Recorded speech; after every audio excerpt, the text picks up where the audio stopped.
Ladies and gentlemen, look, it's Huey, Iain Huey Hewitson. I can't believe he's here. Hey guys, How are you? Mate. I'm good. Is it true that your nose is red because a packet of cornflakes? Yes. What was I in the forgot you were there. bottle of gin? Was it? Yeah. I was just saying, I probably should have acknowledged it, but yeah, just before the show, I just thought, I'm a bit hungry. I'll grab a snack, and I'm no chef like yourself, Huey. So I just went a bowl of cornflakes and I copped it in the face. We believe you. We actually had a wine writer called Mark Shields in Melbourne, who was the wine writer for The Age for many years, and his perfect breakfast was a bowl of cornflakes and a couple of gins. He reckons they went perfectly well together. So when you say you were hit by a packet of cornflakes, I'm wondering whether there was a bottle of gin in the bloody thing. It's his secret hiding spot. So now the kids have found out. Yeah. He's getting ready for his breakfast feast. Sounds like breakfast of champions. I just have one of those hidden at the side for later in the show. But Did you put some honey on it? Did you make like a little fairy cake? Like a crackle. We call them honey crackles, but I think they're called honeysuckles and so forth in other states. Was that what you're trying to do, Scotty? Yeah. Yeah. They have gin in them. Yeah. That sounds good. I'm up for that. A gin-flavoured honey crackle. Look, sign me up, mate. Sign me up. Anyway, let's get this interview on to serious grounds. Let's Stop do it. talking about bloody gin. Yes, let's do that. So, Huey, you've got a brand new book out, right? Let's talk about that, which is, I've got the cover here somewhere. Where is it?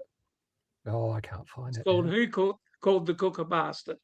Who called the cook a bastard? I did have the cover, but anyway, that's all right. Who called the cook a bastard? It's a great bastard. And this is about your history and how you got. It's basically your autobiography, right? Yes, it's a memoir. But I think the thing is, it started off as a 30-page number, and it sort of grew a bit, and it's ended up as 500 pages. So I got a bit carried away, I think. and there's lots of photos as well of your career, and I was interested to find out you started in music, right? You won a battle of the bands in New Zealand early. A couple of them. Yeah, tell us a bit about your music career. I had great visions of being the next Beatle, but sadly, a bit more talent would have helped. But actually, we came to Australia originally, and I thought I was going to make it in the big time. And when we first arrived, we went to a gig at the Melbourne Town Hall, and one of the featured bands was Daddy Cool. Oh wow! And they just blew my mind. They were so good. And I remember my wife at the time, who was the keyboard player from the band, turning to me and say, "I think you maybe should concentrate on kitchens, Iain." Actually, years later, when I was doing this book, I sent that quote to Ross Wilson, who of course was the lead singer from Daddy Cool. Yeah. And he sent a lovely note back saying, so it's Daddy Cool that made you the big success you are today. Wow. I thought that was good. Very flattering. That's right. Well, you'd have to be one of the first celebrity chefs I ever knew of. Starting off with healthy, wealthy, and wise, and of course, your cooking adventures cooking adventures. Like it's and I did actually see you at my local. I think it was. I hope I get it right. I think it was either Woolies or Coles. The one that you and you're in our local fruit and veg shop. Part doing some filming, and all I just wanted to get was some potatoes from Mum, but and I was in the bloody way. Oh no, it was actually Bilo. Oh, Bilo, right? Yes, which is of course. Once I left, it disappeared. So I don't know whether I killed it or what. Well, I've got a bit of you at Bilo. Let's have a quick look at this. It doesn't come much simpler than this. Some wonderful fresh tomatoes, a good grinding of salt and pepper, a generous slurp of the best olive oil, and then just a sprinkling of fresh basil leaves over the top. Delicious. Bilo, extra value for you. And me. 12 seconds you did that. That's amazing. That's insane. And then the potatoes But behind you me that I did wanted to notice get. that the tomatoes had already been cut, didn't you? Right. That's how quick you are. I couldn't even see it from the naked eye. You were done. Like it was. Absolutely. They gave me about 5 seconds to from start to finish. But it was interesting times because Bilo was a discounter, Yeah. way before the Audi and all these places. Yes. But it was sort of in posh surroundings, and I was always intrigued by this because they'd obviously spent a lot of money getting it going, and it worked so brilliantly. But of course, once I went, that was the end of it. That was a Right. joke, boys. You're allowed to laugh at that one. Well, I think that's why I thought it was Coles, because where the Barlow was at Ingle Farm in Adelaide, it is now a Coles. So that's why we've got the two Coleses. Yeah. Oh, yeah, no, it wow. was definitely, I totally forgot it was the Barlow. But It was I owned used by to like- Coles. That's right. yes. I used to like Bilo because you could go in and all their home brand was very good and a lot cheaper than the home brands that you get these days. So it was, I think was it black and gold? Was that Bilo? Or am I getting my... Yeah, that's right. It was a bit of black and gold, but I think that was actually kind of black and white. I think It was they red used and to yellow, have but yeah. Oh, maybe I thought red it and was yellow. red and yellow, but what I know. It all blurs. And these days you're an influencer. Is it what I'm online. called? I think so. I've been called a lot of things in my life. Influencer is not one of them. But actually, what actually happened is when I finished on television, with Huey's Kitchen, and I was sick of it. 25 years I've been doing it. And I sort of sat on the couch for a while and yelled at the politicians and the other TV chefs and all that. And eventually started doing a bit of YouTube. And one day my daughter came to me, Charlotte, came to me and said, "Why don't we give TikTok a shot, Dad?" She said, "Nobody will know you because it's a young person's avenue, but she said it could be a bit of fun." So we did do that, and we just did a simple, I suppose, simple little bit and pieces in our home kitchen, and almost overnight, almost 1 million people logged on. And all these That's people amazing. who'd watched me when they were young, maybe they'd seen the Bilo ads, I don't know, and seen how simple they were. You can whip up a tomato salad in 12 seconds. 12 seconds, yeah. Maybe it was that. But it takes Jamie Oliver a couple of minutes to do that. But yeah, 12 seconds, he's a slow coach, isn't he? Mm. But the other thing about it was, apart from the fact that I had all these people saying, we used to watch you after school, and some of them even got into the kitchen and cooked something, and then there were the ones who became chefs. But the best ones were all these people who said, "We thought you were dead." Worried about that, wasn't I? Yeah. Well, you two think it's funny, anyways. I was having a look at here's just a quick snip of your TikTok. Let's have that sounds a bit rude, but here we go. All right, guys, that is looking good. Let's have a little taste. And then I'll show you a fancy pants way to serve it. Oh. Nearly as good as Bill's. That's the perfect scrambled eggs. They do look good. I have to say, I almost like the screen. Can you imagine, I always intrigued by this, can you imagine chef on television actually tasting something and say, "That tastes like shit," and spitting it out? It's not going to happen. Of course you're going to say, "That is absolutely wonderful." Did that ever happen? Jamie Oliver's throwing his chicken on the ground saying, that's rubbish, I've overcooked that, It ain't going to happen. Did you ever have a moment where you've had to take another take and just go, "Oh my God, I've oversalted that and I'm about to throw up"? But, We never, ever did second takes. Didn't you? As I said, even if you lied through your teeth and said those scrambled eggs taste wonderful, no second take. Actually, jokes aside, from very early days, it was always warts and all television, Healthy, Wealthy and Wise, the whole thing. And as Gavin Disney, who was the boss of Healthy, Wealthy and Wise, said, he said, "If you mess it up, you have to fix it, because at home we don't throw things out. You have to fix it up." And that's always been the principle. Yeah. And I think this is why you've been so popular, Huey, because, you know, for me, we come from a bit of a meat and three veg Australian family. And I think you kind of, you know, your stuff was great to you know, see you cook, but it was also, you know, you dumbed it down for people like me and my family and so forth. And I think that's he's quickly going to get some meat and three veg. Oh no, we've lost him. He's just stuck down to buy low. He's forgotten some toilet paper and some milk, but he will be back very, very soon. So no, it should be good. See, most of his stuff he does in 12 seconds. That we were just taking far too long. He said he'll give us 12 seconds. All right. So you go check out his TikTok. You can find Iain Huey Hewitson on TikTok. Oh, here he is. Huey, we lost you. Yeah, they obviously didn't like what I was saying, so you cut me off. We thought it was something we'd said. It was All right, well, let's take the blame for both sides. Yeah, no, sounds good. I was mentioning that I think you're very successful because you know, we're a meat and three veg family, and your cooking was great but simple and something that we could, you know, play along with and actually get some ideas and kind of change it up a little bit in the Australian Aussie Battler kitchen, I guess. It was always supposed to be something that you'd actually cook at home. I mean, I think, for example, MasterChef is a brilliantly produced show, but you're not going to rush home and make a croquembouche. I mean, I was always just trying to get people to actually cook something.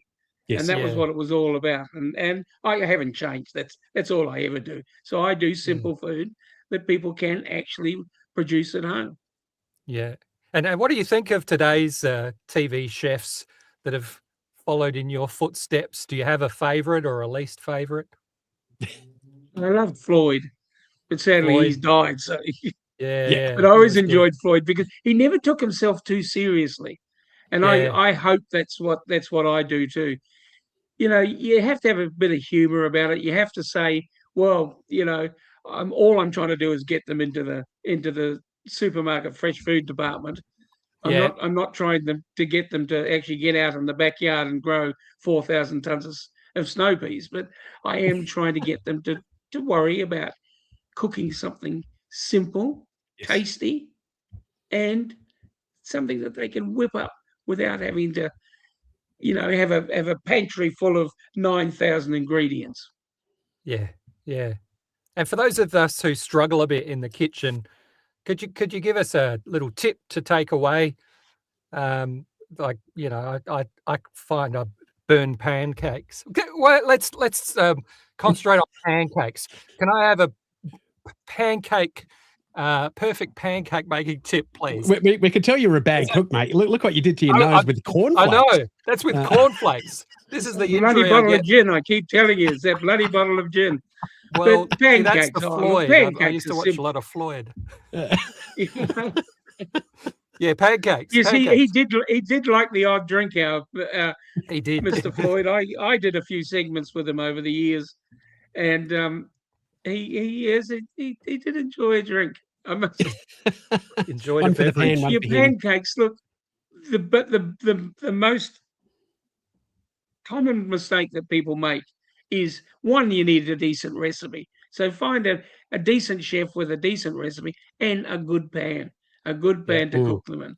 Okay. Because, you know, when you get your old pan that's been sitting around for 400 years that your mum used to have, and you burn the bottom, you want. I'm talking burning the bottom of the pancake, by the way. And you know, you wonder what you're doing. But I mean, the main thing about cooking is keep it simple. You don't suddenly go to Gourmet Traveller, which is a terrific magazine. You don't go there and say, oh, there is this wonderful duck recipe in there that, you know, has 900 ingredients. I'm going to cook that for my next dinner party.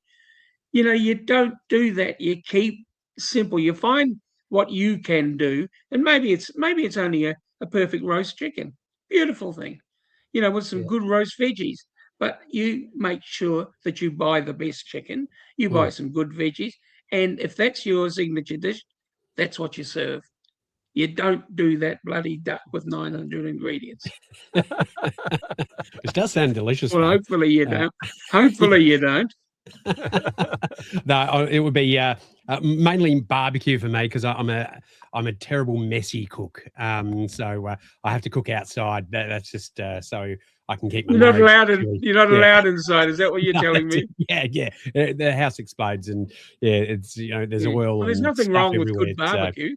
yeah, that's it. Yes, and you used to do a lot of that with the cooking adventures. It'd be lots of times, you'd be You did. on the Gold Coast and so forth, just on the barbie cooking some stuff up. So No, I did lots of barbecuing, and I still love it.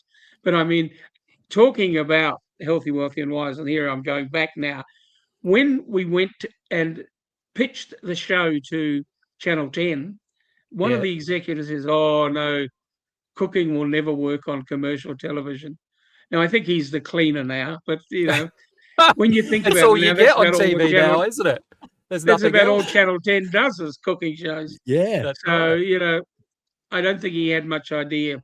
But you do look at those shows, the games, because I always consider MasterChef to be a game show, not a cooking show. Yeah. Yeah, if every now and then you come up with a recipe from it, fantastic. But it is not about you getting into the kitchen and whipping up something for your family's dinner. That's not what it No. is. No. Which is I fair think enough. I think the closest we've gotten to it is Maggie Beer, and so the cook and the chef with Oh, Simon Bryant, and I think that's probably the closest we've got to the stuff that you used to do, which is some good Yeah. home cooking kind of thing. But there's nothing really around like that anymore. It's probably well, you've got 1 million views, because they're just making sure that you're not dead, and probably thinking is it weekend at Bernie's cooking here. But secondly, I think they just love the way you cook and you're honest about it. I think the main thing about it is it's something they actually can cook. Yes. Yeah. And that's the most important thing. And is Simon still around? He was running the festival over there, wasn't he? Yeah, that's right. Yes. So I think he's still around. I don't think he's doing much on TV or so forth, but I think he's still cooking around Adelaide. So he's a good chef. And Maggie Beers, Good have you ever man. been down Good to Maggie Beers' place, and you can get yourself a little picnic basket and sit out there and a bit of pate? Have you done that? When you're old as I am, you can remember when Maggie Beer was a working man's cook, and used to wear flannelette shirts and things. Yeah. And she had the pheasant farm, of course.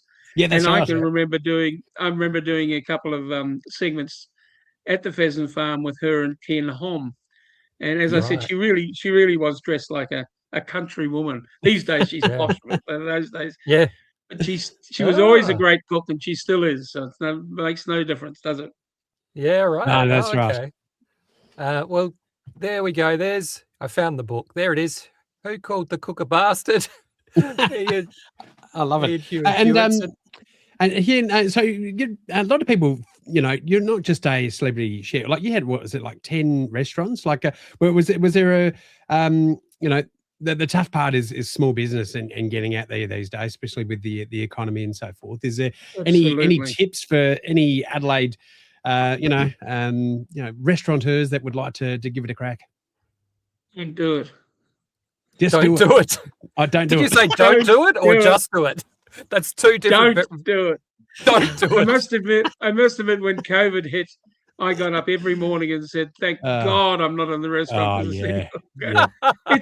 Look, it's really tough. I mean, Yes. I'll tell you a perfect example. A mate of mine went to one of the markets here the other day, and I say one of my most favourite fish is King George whiting, which of course comes from my South fave. Australia, which is beautiful. Well, they were selling fillets of it for $150 a kilo.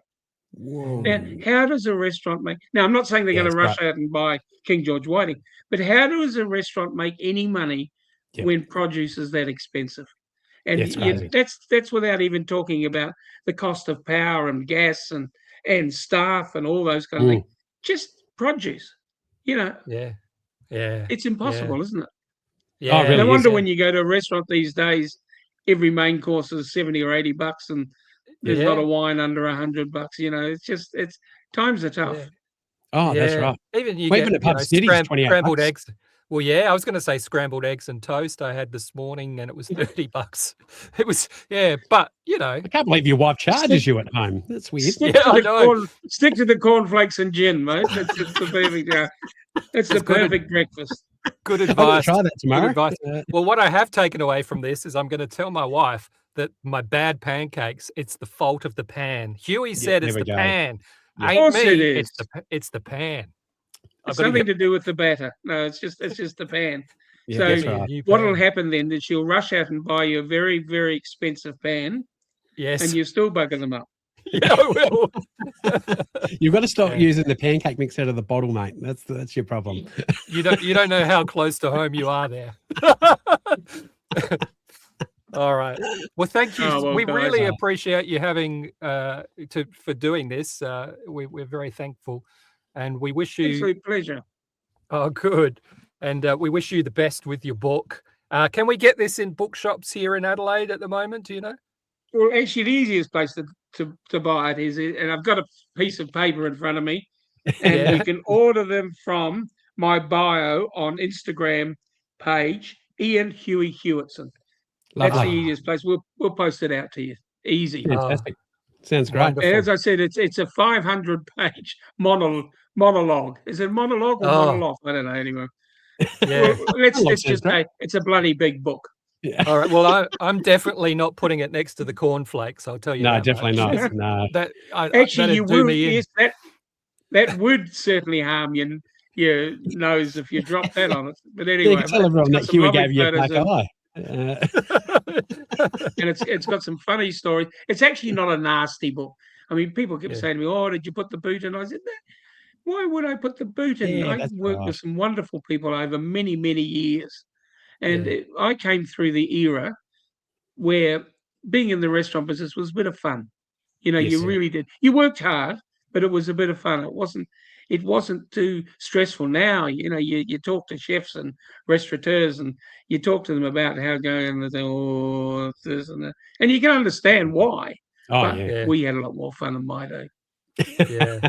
Well, thank you so much, Huey. We wish you all the best, and we'll be checking out your TikTok ourselves right after this. Absolute pleasure, guys, and lovely to meet you both. Thanks, Huey. Thanks very much. Cheers.